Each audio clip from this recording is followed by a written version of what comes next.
जय हिंद प्यारे साथियों, मैं प्रीति सिंह स्वागत करती हूँ आप सभी का। शुरू करते हैं क्लास को। और आज का जो हमारा टॉपिक होने वाला है वो है पंचवर्षीय योजना।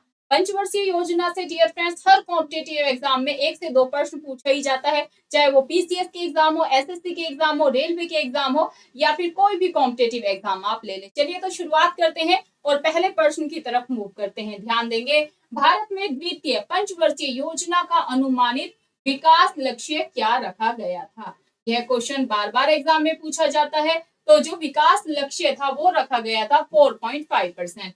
नेक्स्ट पर चलते हैं। भारत ने पहली 7 पंचवर्षीय योजनाओं में कौन सी व्यापार रणनीति अपनाई थी। तो ये जो व्यापार रणनीति अपनाई थी ये कौन सी थी, आप हमें बताइएगा। अंतर्मुखी व्यापार रणनीति थी, आंशिक रूप से अंतर्मुखी व्यापार रणनीति थी, आंशिक रूप से बहुमुखी व्यापार रणनीति थी या बहुमुखी व्यापार रणनीति कि अगर ऐसे क्वेश्चन, ये टफ लेवल का क्वेश्चन है, एसएससी सीजीएल सीपीओ में पूछा जाता है, एमटीएस वगैरह में ऐसे क्वेश्चन नहीं पूछे जाते हैं। और इसका राइट आंसर अंतर्मुखी व्यापार रणनीति होगा। नेक्स्ट पर चलते हैं।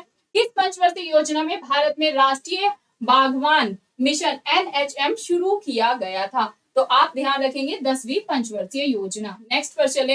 भारत की आठवीं पंचवर्षीय योजना के अध्यक्ष कौन थे। तो इसके जो अध्यक्ष थे वो कौन थे, तो भाई आप ध्यान रखेंगे ये थे PV Narasimha Rao. Next question की तरफ चले। भारत के संविधान में पंचवर्षीय योजनाओं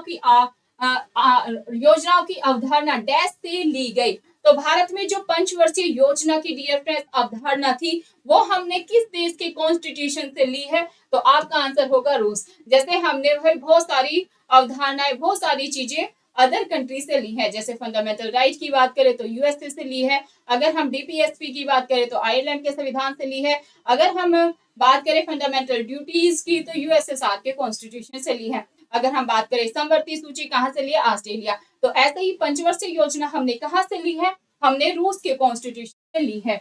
नेक्स्ट पर चलेंगे। भारत ने किस पंचवर्षीय योजना के दौरान मिश्रित अर्थव्यवस्था को अपनाया। तो मिश्रित अर्थव्यवस्था को अपनाया था द्वितीय पंचवर्षीय योजना के तहत। योजना आयोग की स्थापना कब की गई थी, बार बार एग्जाम में क्वेश्चन पूछा जाता है। तो आप ध्यान रखेंगे योजना आयोग की जो स्थापना थी वो कब हुई थी, 1950 ध्यान रखेंगे। नेक्स्ट, द्वितीय पंचवर्षीय योजना की अवधि से तो क्वेश्चन बनते ही बनते हैं। 1956 से लेकर 1961 तक द्वितीय पंचवर्षीय योजना की अवधि थी। पहली पंचवर्षीय योजना की बात करें 1951 से लेकर 1956 थी। ये चीज आप ध्यान रखेंगे। नेक्स्ट देखिएगा, नेक्स्ट क्वेश्चन। भारत को आत्मनिर्भर स्व उत्पादक अर्थव्यवस्था के रूप में स्थापित करने का प्राथमिक लक्ष्य किस पंचवर्षीय योजना का था। तो तृतीय पंचवर्षीय योजना ध्यान रखेंगे। नेक्स्ट, निम्नलिखित विकल्पों में से सही युग्म का चयन करना है। तृतीय पंचवर्षीय योजना तीव्र औद्योगिकीकरण एवं बुनियादी उद्योगता। चतुर्थ पंचवर्षीय योजना परिवार नियोजन से रिलेटेड थी। प्रथम पंचवर्षीय योजना क्या महान लोबिस मॉडल पर आधारित थी। द्वितीय पंचवर्षीय योजना क्या कृषि पर केंद्रित थी। तो ये तीनों स्टेटमेंट डियर फ्रेंड्स रॉन्ग है। जो राइट है वो है तृतीय पंचवर्षीय योजना तीव्र औद्योगिकीकरण और बुनियादी उद्योग पर इस पर ज्यादा बल दिया गया था। नेक्स्ट क्वेश्चन पे चलें।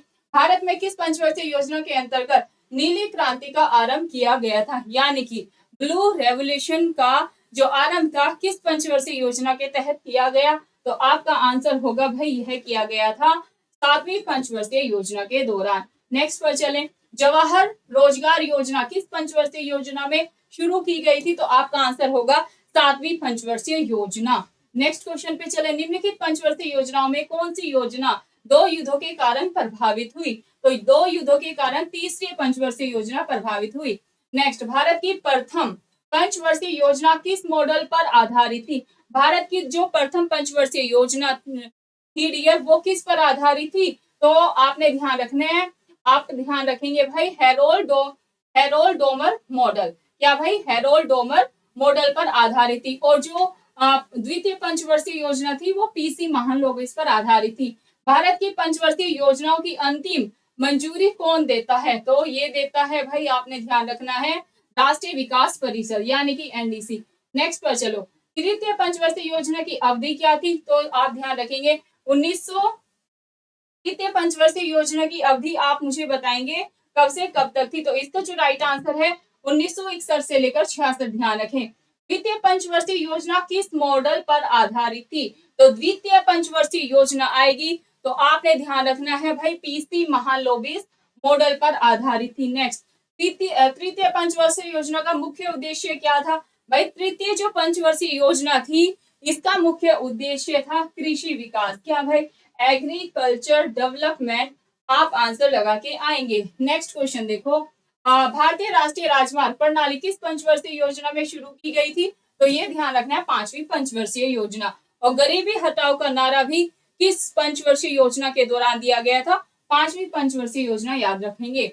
चौथी पंचवर्षीय योजना की अवधि क्या थी? तो चौथी पंचवर्षीय योजना है 1969 बोलते हैं 69 को, यानी कि 1969 से लेकर 1974। नेक्स्ट देखो, गरीबी हटाओ का नारा पहली बार किस पंचवर्षीय योजना में दिया गया था? ऑलरेडी सन 2025 जीडी के एग्जाम, आरपीएफ के एग्जाम, एनटीपीसी में यह क्वेश्चन पूछा गया। तो आप ध्यान रखेंगे भाई जो गरीबी हटाओ का नारा था यह 5वीं पंचवर्षीय योजना के दौरान दिया गया। किस पंचवर्षीय योजना में पहली बार सार्वजनिक क्षेत्र की तुलना में निजी क्षेत्र को प्राथमिकता दी गई? तो ये दी गई थी 9वीं पंचवर्षीय योजना के दौरान।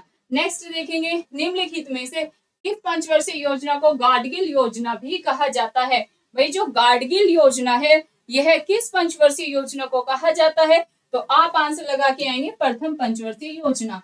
नेक्स्ट देखो, किस पंचवर्षीय योजना के बाद सरकार ने 14 प्रमुख भारतीय बैंकों का राष्ट्रीयकरण किया था? तो ये कब किया था? तीसरी पंचवर्षीय योजना के बाद। नेक्स्ट देखेंगे, सामाजिक न्याय और समानता के साथ विकास किस पंचवर्षीय योजना का मुख्य उद्देश्य था? तो आप ये मुझे ऑफलाइन कमेंट करके आंसर बताएंगे। 5वीं पंचवर्षीय योजना, 7वीं, 9वीं या फिर 10वीं? ये है आपके होमवर्क का क्वेश्चन।